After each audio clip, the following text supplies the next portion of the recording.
On the morning Ahmad Hassan signed the divorce papers, the world felt unusually quiet.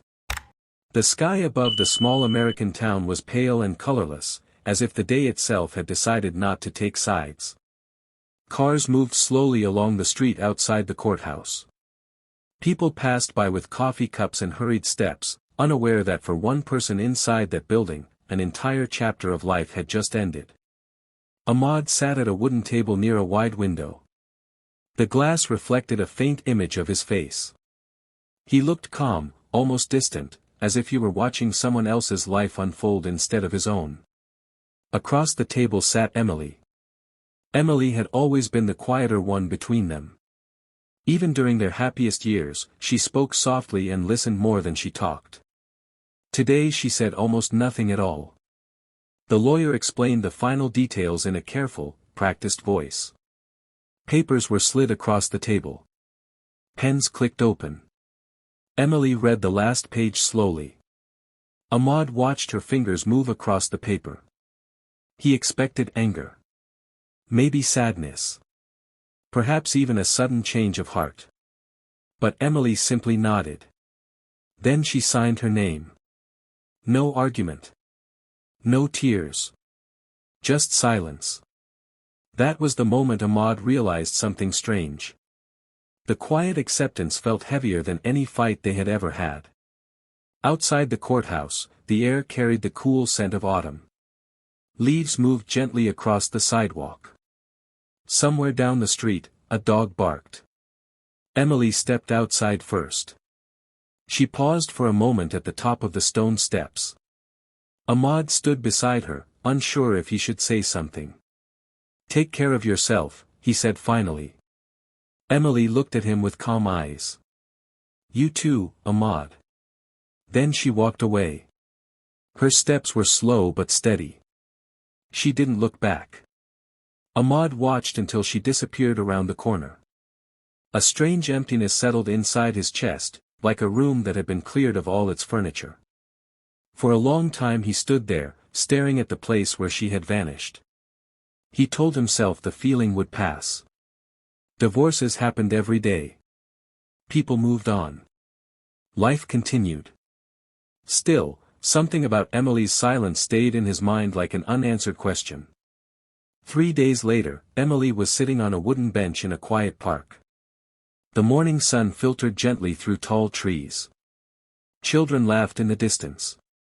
A cyclist passed along the paved path, the soft spinning of wheels blending into the peaceful rhythm of the day.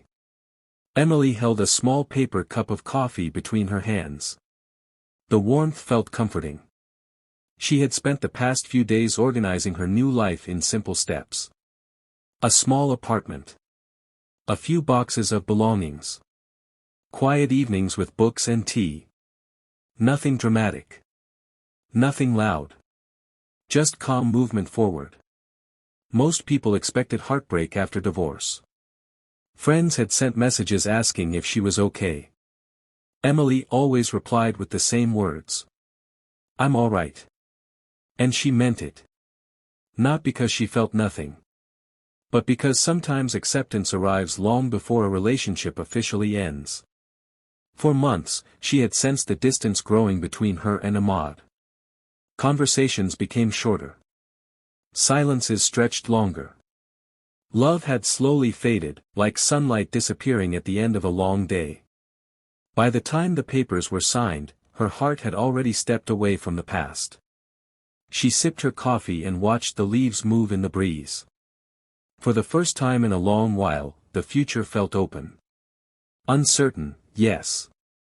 But open. Just as she stood to leave the park, her phone vibrated. The number on the screen was unfamiliar. Emily hesitated before answering. "Hello." For a moment there was only the faint sound of wind on the line. Then a calm voice spoke. "Miss Emily Carter?" "Yes. My name is Daniel Brooks. I represent a private aviation company. I apologize for contacting you unexpectedly." Emily frowned slightly.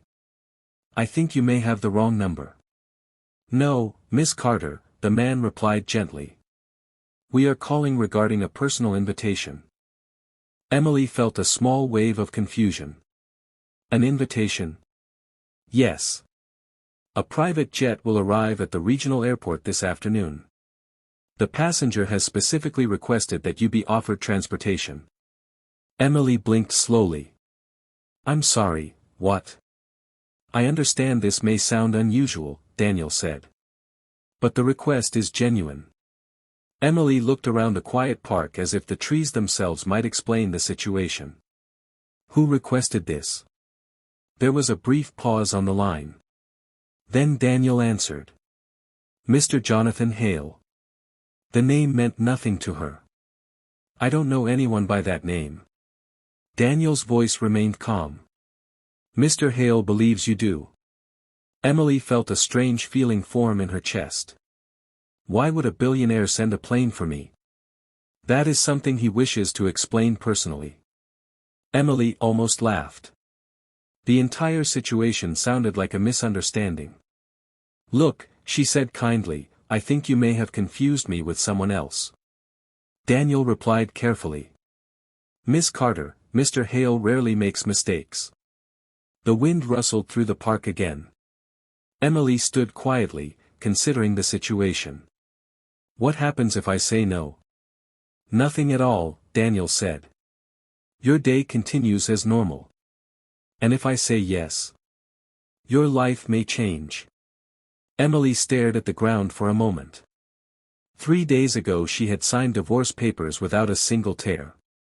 Now someone was offering her a seat on a billionaire's private jet. Life was strange. Where is the plane going? She asked. New York. Emily slowly exhaled.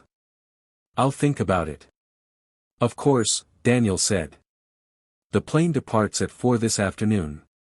A car can arrive for you at 2. The call ended. Emily stood alone under the tall trees. Her coffee had gone cold. Across town, Ahmad Hassan sat inside his apartment staring at his laptop screen. Work emails filled the inbox. Deadlines waited. But his mind wandered. Every quiet moment brought the same memory back. Emily signing the divorce papers. Calm. Silent. Certain. He tried to convince himself the divorce was the right decision. Their lives had grown apart. They wanted different futures. Still, the silence of that moment haunted him. Why hadn't she fought for them? Why hadn't she said anything? Ahmad leaned back in his chair and closed his eyes. Sometimes the absence of words says more than arguments ever could. At exactly 2 o'clock, a black car stopped outside Emily's apartment building. The driver stepped out and opened the door. Emily stood on the sidewalk holding a small bag. She still wasn't sure why she had said yes. Curiosity, perhaps. Or maybe something deeper. Sometimes life sends moments that cannot be explained in advance. You simply step forward and see where the road leads. The car door closed softly. The vehicle moved through the quiet streets of the town. Emily watched familiar buildings pass by. The bookstore she loved. The cafe where she and Ahmad used to meet on Sunday mornings. She felt no bitterness. Only distance. The airport appeared on the horizon 20 minutes later. But the aircraft waiting on the runway was impossible to miss. A sleek white private jet stood shining in the afternoon sunlight. Emily stepped out of the car slowly. A tall man in a dark suit approached with a polite smile. Miss Carter? Yes. I'm Daniel Brooks. They shook hands. He gestured toward the jet. Welcome aboard. Emily paused before climbing the stairs. This still feels unreal. Daniel nodded. Mr. Hale tends to have that effect. Inside the cabin, everything looked calm and elegant. Soft leather seats.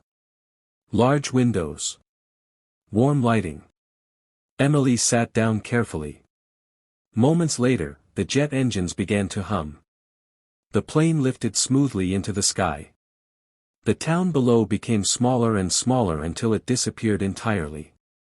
Emily watched the clouds drift past the window. Her life, it seemed, had just taken an unexpected turn. 2 hours later, the plane landed in New York. A black car waited on the runway. Daniel spoke gently as they walked. "Mr. Hale will meet you at his residence." Emily nodded, though her curiosity had grown stronger with every passing minute. The city moved around them in a blur of lights and towering buildings. Finally, the car stopped in front of a quiet mansion overlooking the river. The door opened.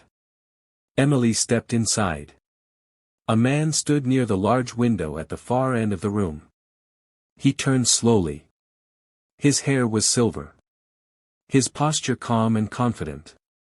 His eyes rested on Emily with quiet recognition.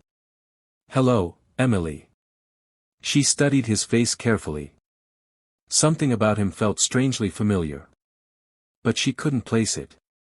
"I'm sorry," she said gently. "Have we met before?" The man smiled softly. "Not directly." He walked closer. "My name is Jonathan Hale." Emily nodded. "Yes. I know." He paused for a moment before speaking again. "Many years ago, when I had nothing, you helped someone on a rainy night outside a subway station." Emily searched her memory. Then suddenly, a distant moment returned. A young man sitting on the sidewalk. Cold. Hungry. She had given him food and a warm coat. It had seemed like a small kindness. "You?" she whispered. Jonathan nodded. "You probably forgot about it the next day." Emily blinked in surprise. "I did." Jonathan smiled. "But I didn't." He looked out toward the river lights. "That moment changed something in me. I decided I would build a life where I could repay kindness with opportunity." Emily stood quietly. "And the jet?" Jonathan looked back at her. "That was simply the fastest way to say thank you." Emily laughed softly in disbelief. "You flew me across the country, to say thank you?" Jonathan's voice became calm and sincere. "Not only that." He walked to a table and placed a folder in front of her. "Inside is an offer." Emily opened it slowly. Her eyes widened. "A partnership proposal. A foundation project focused on helping struggling families rebuild their lives." Jonathan watched her reaction. "I remember the kindness you showed a stranger. I believe someone with that heart should help guide something meaningful." Emily sat down slowly. 3 days ago, she had left a courthouse with nothing but quiet acceptance. Now she was holding the beginning of something completely new. Life moved in mysterious ways. Jonathan spoke again. "You can say no." Emily looked at the river through the tall windows. For the first time in years, she felt the quiet excitement of possibility. She closed the folder gently. Then she smiled. "Tell me where we start." Outside, the city lights reflected across the water. And somewhere far away, in a quiet town, Ahmad Hassan sat alone wondering why silence had been the final answer. But Emily had already stepped into the next chapter of her story. And sometimes, the calmest endings lead to the most unexpected beginnings.